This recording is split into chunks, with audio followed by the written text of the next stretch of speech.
পর্যটন নগরী কক্সবাজার এখন আর শুধু সমুদ্র আর সূর্যের গল্পে সীমাবদ্ধ নয়, এখন এটি উত্তাল বুটের রাজনীতির কেন্দ্রস্থল। নির্বাচনের দিন যতই গণিয়ে আসছে ততই সরগরম হয়ে উঠছে এই জেলার বুটের মাঠ।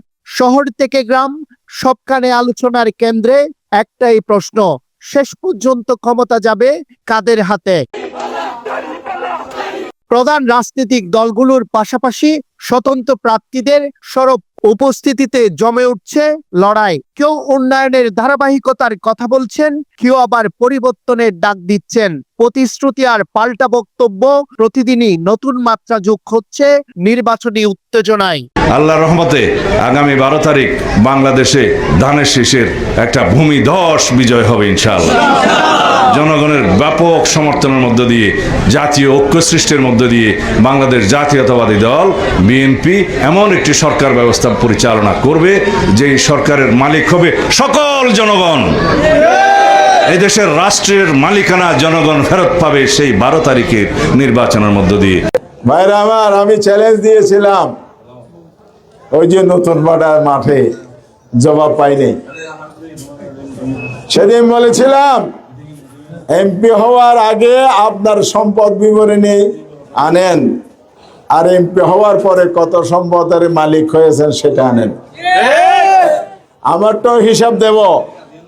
আমার যদি এমপি হওয়ার আগের সম্পদের চাইতে পরের সম্পদ বাড়ে, যতটুক বাড়বে এটা আমি সরকারি কোষাগারে জমা দিয়ে দেব। আর আপনি সাহস থাকলে সেটা করেন। বলেন, এমপি হওয়ার পরে আমার সম্পদ কমেছে, অন্যদের শুধু কি বেড়েছে? কয়েক গুণ বেড়েছে। হযরত আদম আলাইহিস সালাম, হযরত সুলাইমান আলাইহিস সালাম আর হযরত যুলকারনাইন আলাইহিস সালাম আর প্রত্যেকটা নবী নানা রকম করে মানুষের হামলা জিঙ্গরণ বলে না রাষ্ট্র প্রধান আছেন। এটা একটা জীবন জিনিস আছেন, একটা হলো যোগ্যতা। অনারা যারা গরিব মানুষ, অনারা যারা বেশিরভাগ এটা হঠাৎ তুমি বেরিয়ে না জায়গা এবং একটু দিন দিন ঠিক তাদের পৌঁছা দিল না।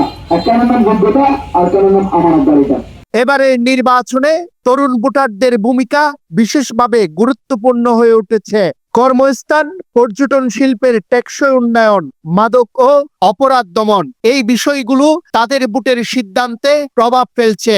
অন্যদিকে প্রবীণ ভোটাররা গুরুত্ব দিচ্ছেন অভিজ্ঞ নেতৃত্ব, নিরাপত্তা ও স্থিতিশীলতার প্রশ্নে। যতটুকু দেখতেছি এখনো পর্যন্ত নির্বাচন মোটামুটি সুষ্ঠু হবে এমনটাই দেখতে পাচ্ছি। তবে কিছু কিছু জায়গায় দেখা যাচ্ছে পেশি শক্তির ব্যবহার দেখা যাচ্ছে এবং হচ্ছে যে অস্ত্রের ঝনঝনানি কোনো কোনো জায়গায় এমনটা আছে। আমরা ইতিমধ্যে এটা লক্ষ্য করেছি।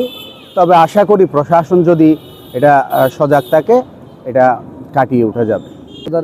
প্রতিটা মানুষের ধারে গিয়ে, প্রতিটা মানুষের কাছে গিয়ে মানুষের পাশে থাকতে পারে এরকম আমরা একজন প্রার্থী চাই।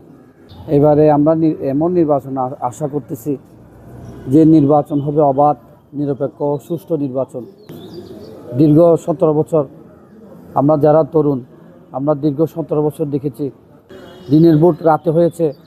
এবারে হবে ইনশাল্লাহ অবাধ ও নিরপেক্ষ সুষ্ঠু নির্বাচন, এটাই আমরা আশা করি। এমন একজন প্রার্থী চাই কক্সবাজারে যিনি পর্যটন বান্ধব হবে, কৃষি বান্ধব হবে।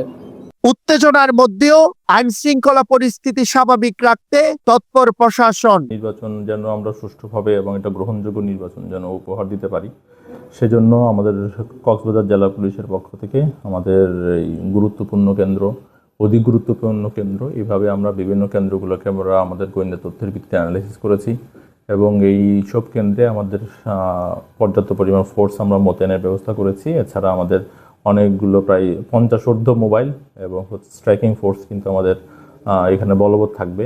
আমরা আসন্ন নির্বাচনে যেন শতভাগ নিরাপত্তা নিশ্চিত করতে পারি, সেজন্য আমরা আমাদের ডিআইজি স্যারের কাছেও আমরা অতিরিক্ত ফোর্স চেয়েছি। আমরা আশা করছি সেখান থেকেও আমরা অতিরিক্ত ফোর্স পাবো এবং সেই ফোর্সও মোতায়েন হবে। এছাড়া আমরা নির্বাচন পূর্ববর্তী সময়ে নির্বাচনে যেন কোনো ধরনের অস্ত্রের ব্যবহার না হয়, সেই জন্য আমাদের বিভিন্ন অস্ত্রের অভিযান এখানে বলবৎ আছে।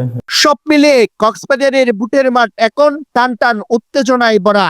জনতার রায় কার পক্ষে যাবে আর কার হাতেই উঠবে ক্ষমতার ভার, সেই উত্তর জানতে অধীর আগ্রহে অপেক্ষা করছে পুরো জেলা।